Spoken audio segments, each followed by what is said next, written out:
College baseball in Central New York? What a concept. Well, maybe not actually in Central New York, but we're going to talk about it nonetheless on this edition of the No Pulp Webisode. He's Calvin Christoforo. I'm Johnny Gadamowitz. Thanks so much for being with us.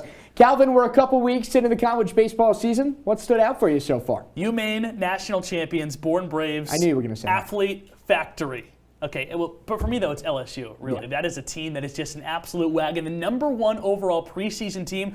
Lived up to the hype to this point, 10-1 in the season, just with ballers. You got Dylan Cruz, Tommy Tanks transferring from NC State, and they got pitching, too, on the back end. Two-way player Paul Skeens with a 6-inning performance, 1 hitter, 13 Ks over the weekend. This is a team really, really deep and really, really talented. They've played 11 games, right? So this is no small sample size.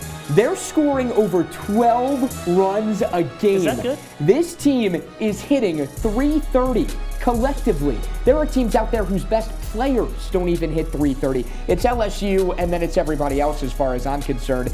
But in terms of translating it to the postseason, does it translate into a national championship? I think it really does. And you mentioned the .330 batting average. As a guy that hit well over .330 in high school, I respect that. So I think this team is one that can make a run deep into the College World Series. And I think if they don't, it's a bust, because there is so much hype around this Tigers team. It is Omaha or nothing for this team. They're going to be motivated. They're going to make a run. .330, you must have been a contact-only guy then. No power right. for you. All right. Well, you're going to go SEC. I'm going to go ACC. I'll go Virginia Tech. Look, I think this is a Hokies team that the past couple of years has really been knocking on the door. You think about some of the names to come through that Hokie program, Gavin Cross, Nick Biddison. Well, now the guy's in town. His name is Carson DiMartini. You combine that offense with a pitching staff that has started out a little slow, but the resume is certainly there, and I think the Hokies will be dancing all the way through Omaha. That, my friend, is Brewster bias, what you just heard. What can I say? Carson DiMartini, remember the name. That's Calvin Christoforo. I'm Johnny Gadamowitz. That's it for the No Pulp Webisode. Be sure to catch the full show.